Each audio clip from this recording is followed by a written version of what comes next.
By profession, Liz Milwee is a producer, choreographer, and dance teacher. Around Westport, though, she's best known for her long involvement with Wakeman Town Farm. Officially, you're a committee member, but your roots there, grow long and deep. Today, we're going to talk about all things WTF. Welcome to 06880, the podcast, Liz. So, a little bit of background. You are not a newcomer to Westport. How long has your family been here? My family moved to Saugatuck Island in the 60s. I was in second grade. And what got them here? My father had a business in Stratford, Connecticut, and we were living in Mamaroneck, and he would drive off the different exits. And he drove off one day, exit 17, turned to the right, and then to the left, and ended up on Saugatuck Island, and there was a for rent sign. And at that time, Saugatuck Island only had 3 streets, Sprighteview, Austin, and Marine, and they weren't paved. And so it was mostly fishermen and summer residents. So you really had a, sort of a background growing up outdoors and... Yeah, it was a lot of weeds. There was no Cedar Point Yacht Club, so there was a lot of forts out in the weeds. Wow. Great place to grow up? Incredible. I still, some of my closest friends, or my closest friend growing up is Priscilla Cornell, Cissy Brawley. People know her in town, and we're still very, very close. Wow. So how'd you get involved with, so you had a career in dance and choreography and all that? Taught at Sarah Lawrence in the theater department for 20 years, yeah. My specialty is moving for the actor. So I'm good at teaching people who are not that comfortable in moving to move and make them look good. Wow. So. And how'd you end up with the farm, Wakeman Town Farm? So the farm started over 10 years ago. Dan Levinson, Monique Bosch, Sherry Jagerson, I think it was Dan and Sherry came to my house and said they wanted to form a nonprofit called Green Village Initiative. So it started there, and a woman named Becky Howe and Monique Bosch both had CSAs, one out of, Becky out of her garage, and Monique had a CSA pickup at the Unitarian Church. Explain what a CSA is. Oh, it's a community-supported agriculture where at the beginning of a season, you pay for a share of the produce, and each week you pick it up. You don't get to pick what you want. It's what's seasonal, and then you go home and bring it home and you get creative and cook something. So they had the idea of getting a farm that maybe there would be a drop-off for a CSA. I think that was the beginning of the idea, and Dan Levinson went to the town, and it just so happened that Wakeman Town Farm was a very large farm, and the family, Bill Constantino is my co-chair now, who is a Wakeman. They sold it to the town in the 60s, their property, and Ike and Pearl were allowed to keep 2.5 acres until their death, and then it would switch over to the town. And the timing was great when Dan went, and Shelley Casson was there, and it became, they allowed the nonprofit Green Village Initiative to rent the space for a year. And then the Aikenheads, Michael Aikenhead, who was a great teacher and beloved at Staples, he lived there with his wife for 1 year. And then within the organization, sadly, there was a difference of opinion about whether the farm would be a production farm or an education farm.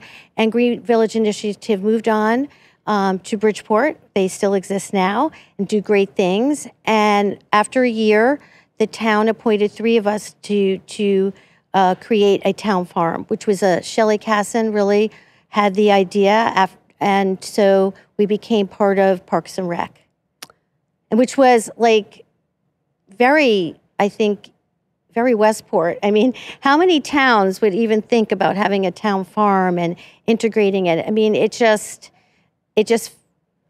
goes in the history of Westport. We have the Playhouse, we have Longshore. These are all things that sprouted up by people having this idea. Was there an original plan for what the farm would become, or did it just sort of evolve? It sort of evolved. There was Elizabeth Beller, Kathy Talmadge, and we were appointed. I was too. And we wanted it to be an educational farm with a little bit of a camp and classes and leading in sustainability. And then as the years went on, we didn't have a full-time classroom. And so we were having classes where the Aiken heads were running with boiling water out of their house. The way it works at the farm, there are stewards that work, that live in the house. And then there was like this old chicken coop that we were using for little classrooms, for little classes, but it wasn't heated or air conditioned. So as we began to develop programming, we decided that we should build a year-round facility. And we went to the town and we asked if, what they thought about that. And my husband, Peter Wormser, he designed a new multifaceted year-round place. He was an architect. He was an architect, yeah. And so the town embraced us. And they gave us a grant to fix up the farmhouse. And then we raised money for the extension. And the town just really, the community came behind us. We had a huge pancake breakfast. 750 people showed up. And we started to raise money for this year-round facility.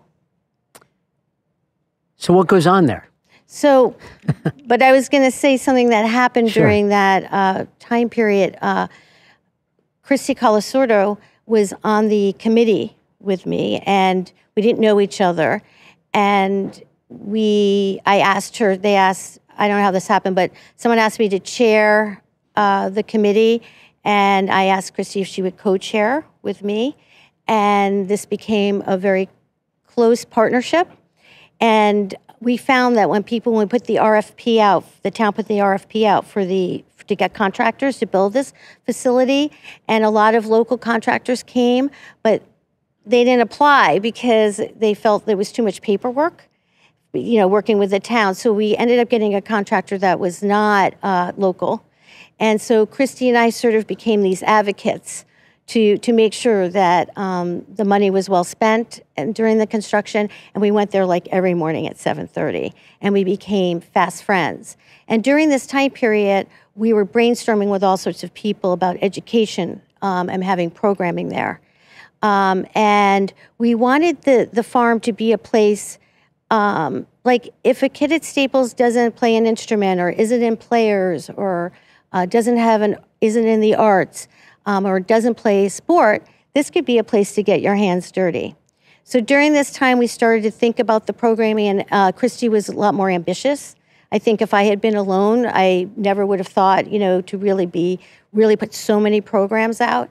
And then during this construction, my son died, my son Tim, and he loved to garden, and he loved to cook, and the committee decided to name it Tim's Kitchen.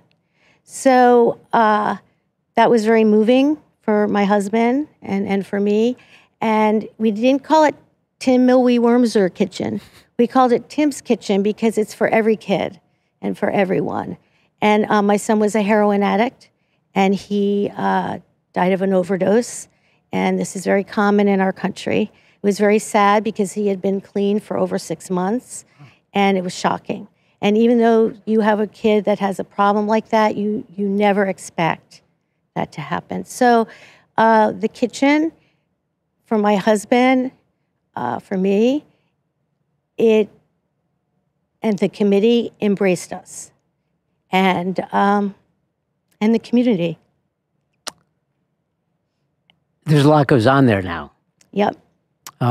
It seems there's always something going on at the farm. What are some of the highlights of the programming? I think we have these great lectures. We're now getting 50 residents coming to our lectures. They're gardening lectures. There's lectures on sustainability. We had one on electric cars, which I thought was fascinating. I learned so much about it.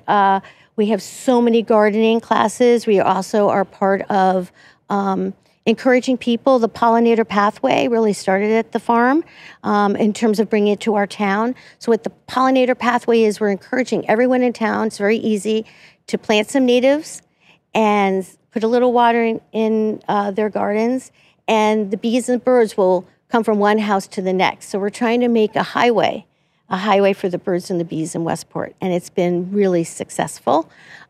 We also have mommy, dad, and me programs, and those really took off during COVID because they were outside and we didn't have to cancel them. And I should mention with the Pollinator Pathway, Alice Eli, she's just been incredible leader in the movement. And so we also have the Staples Internship program. For this, for those who don't know, the last 3 weeks, the seniors get to pick an internship. We're really popular. This year we had several members from the lacrosse team and the football team. And if you come to the farm on a Saturday and you take a tour, they planted the whole garden this year. And the produce is amazing. Wow. So we have the gardening going on. We have the volunteers. We have also people getting their master's in gardening certificate, and they come to do their hours there. We have Lisa Finn doing classes in Tim's Kitchen for challenged adults to learn how to make an egg, how to toast, how to do things to be a little more independent. We have a group on Fridays, we have the Horizons Camp comes down, and that's from, I think this year we're Norwalk Community. So that's why we have camp 4 days a week, and 1 day a week it's our outreach program. So we have a drop-off in the early morning, and then in the afternoon, which is we have the middle schoolers. And now 2 middle schoolers who are going to Staples next year have asked to start an advisory board. So I hope they're going to mentor us, our committee. So instead of us mentoring them, we're looking to them to teach us, because we certainly haven't done a great job with the earth right now. So we're looking for the kids for that, and they're going to be going out and enlisting other kids. So I'm not sure what else I forgot. But. You've got a farm with alpacas and... Oh, yeah. So so the animals, I mean, this is a cute story. When the Aikenheads were there, we had this like chubby goat, and we were saying she was eating too much. And then one morning, the Aikenheads woke up, and there were 2 kids. She was pregnant. And now we've gotten a lot more sophisticated about our care of they came out great, and they're very healthy and everything, but it was a surprise. And so now Judy Penzer and Ann Burmeister are actually our farm manager, who's just incredible, the Montanis who live there. They have just created different spaces for the animals. We have a program now where a pregnant mom goat comes in. They give their babies, the kids can learn about it. We have courses with it. Then those goats go back to their home farm. We keep 2, and then next year we'll get another pregnant mom. So the goats have been grazing next to the farm, and now you can see a pond that was there.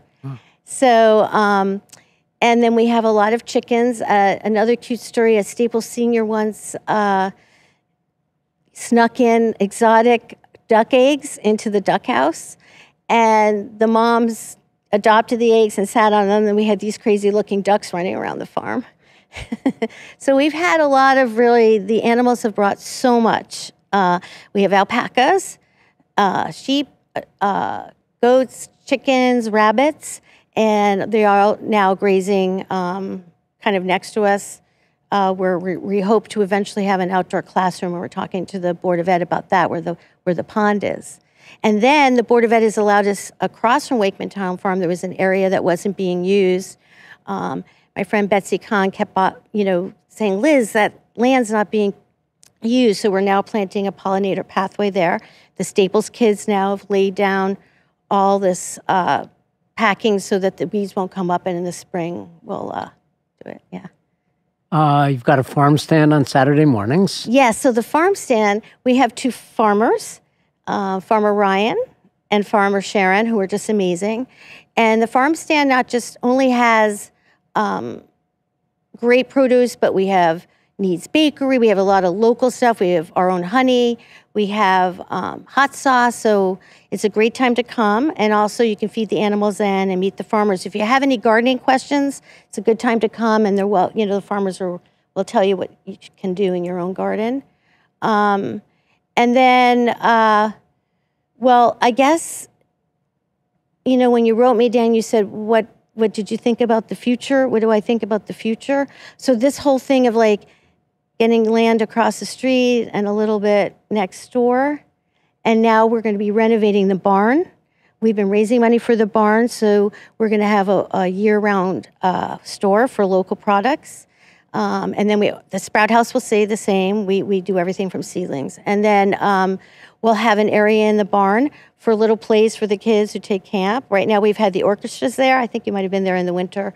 But now we'll have that. And also there could be some barn dinners. So that's going to be renovated. We'll also put solar panels. And we're right now working with Mike Greenberg. My husband had started the project. And we lost him last year, and now I asked Mike Greenberg. His son, Alex Bamford, has been very involved with the farm, and so I thought Mike would be a great guy to do it. And our families are old friends. Martin Greenberg was my dad's best friend, and Mike and Martin live next door to each other, so it seemed fitting. And Mike does a lot of things that have a beautiful barn look, and his son does all the stuff with reclaimed wood. So that's the next thing we're doing. Wow. Yeah. And you've got something that a lot of farms don't have, which is a pizza oven. Yes. So the pizza oven was an idea that came because my son, Tim, used to, when he lived in New Haven, he volunteered at Yale at the sustainability farm they have, part of Yale University. And they have on Friday nights, pizza night for the people who work at the farm. And they had a need to know. So a student would stand up and talk about their research. So we saw that and we thought, gosh, we should, bring it to the farm. And Christy applied for a grant, and Robin Tauk's Foundation gave us some money, along with some of the Wormser cousins, my husband's cousins, and my husband designed this pizza oven, which has been super, super fun. So we have pizza nights that you can come, and during COVID, we only allowed 35 people. And I thought, Christy, who's head of events, I thought, oh, when COVID's over, she's going to make them really big. But no, people in town love the intimacy of being there, so we keep them small. And then Tuesday nights, you can pick up pizza. Yeah. So who, there's so many things going on there. Who does the farm attract in Westport? We are attracting really young families. We also are attracting a lot of retired people who want to volunteer there. And I want to say, like anything I just said about the farm is a team, the Wakeman Town Farm Committee, which is 15 of us. So if I have said I in this conversation, it's really we, because every person works really incredibly hard there. But the young families, we are having Family Fun Day this weekend. But we cannot believe they just come in the droves. And a lot are new, or a lot of families during COVID, the moms and dads were really lonely working at home. So even in the freezing, they were walking around the farm. But I think it's a mixed age, but I got to say, it's a lot of young people in town. A lot of young people. Yeah. So are they, when they move to Westport, they're, I'm sure the realtors sell them on the beach and Longshore and the schools and all that. Are the realtors selling Wakeman Town Farm to them? That's so crazy. They are. And I'm so excited about that because we've been around now for 10 years. And it's just, we're like, if they take a tour of the town, they pass by Wakeman Town Farm, We have these great cooking classes at night, too. So a lot of foodies come to the farm. I forgot about that. Gardeners come to the farm. And just people we have a beekeeping area now. Also animal lovers. It's all run by volunteers. But the one thing I do have to say is that we fund everything ourselves. We are the town. We are appointed by the town to be stewards of the property, but we pay for all the salaries. And two of our staff have benefits through the town, but the rest of our staff, the two other people, are seasonal. And we're hoping in the future to convince the Board of Finance and to convince our select women we want to add 2 more positions, but we're hoping the town will give them benefits. So I say that because right now we have a working board. Our committee is working. But as we get larger and so popular, and we sell out of things within an hour, we're going to need to have a paid staff that's really there, because there's just so many programs and so much outreach going on. And I think it's the only way to really keep the farm going in the future. So where does the money come from? You fundraise yourselves? We fundraise, but our programs pay for a lot. We're a very popular program. We also rent Tim's Kitchen, and we rent the farm. So they're smaller events. They're not with a lot, but they are very popular. So we make money from our rentals. We make a lot of money from our programming. And then we have wonderful fundraiser every year, Harvest Fest. And this year we're going to switch up Harvest Fest. It's not going to be a sit-down dinner. And that's one of the things I would say about our team.